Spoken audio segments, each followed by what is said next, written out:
It's always a pleasure to play a small part in the history of period and heritage homes, and Elmseed House is no different. The original residence is a century-old bungalow located in a quiet street set amongst a collection of similar period homes in North Melbourne.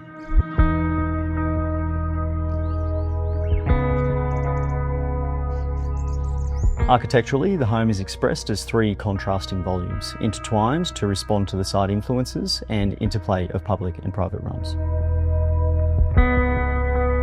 The first, the existing residence, sees the traditional features celebrated with gentle modern flourishes.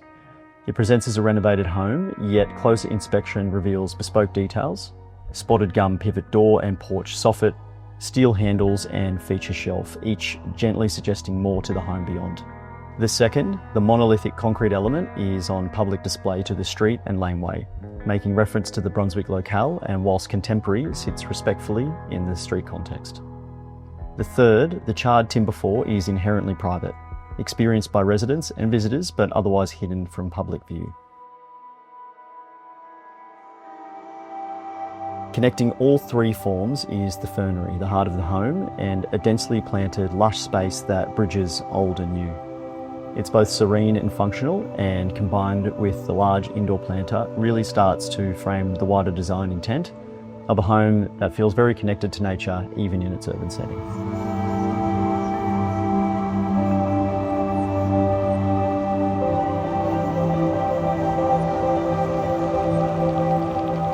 The spatial arrangement makes maximum use of the northern orientation, setting the extension to the south and introducing large glazed panels that look towards the row of dense pine trees.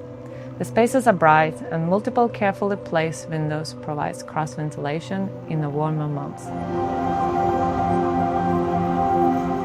The side gently folds to the rear, and this provided opportunities like sunken lounge, integrated seating, and rear dining and gathering space. As the floor lowers, the ceiling datum stays consistent, resulting in a 4-meter ceiling height to the main space. Many architectural elements are intentionally informal. A good example is the triple sliding door, which when open provides a seat for conversation on 4 sides.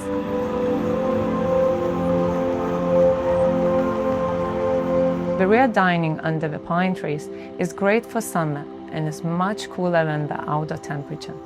As a result, the home feels and functions much larger than its footprint, allowing for both large gatherings or intimate dinners. Materials were chosen for their textural quality and warmth, looking to strike a respectful balance between the original residence and new works.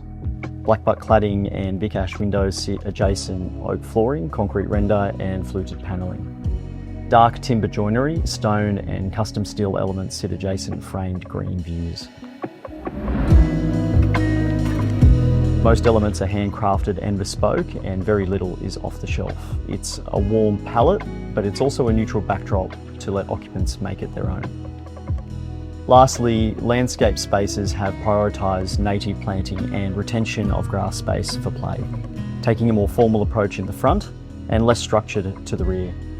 The result is a site that feels surrounded by nature, is calm, relaxing, and a home that is a pleasure to spend time in.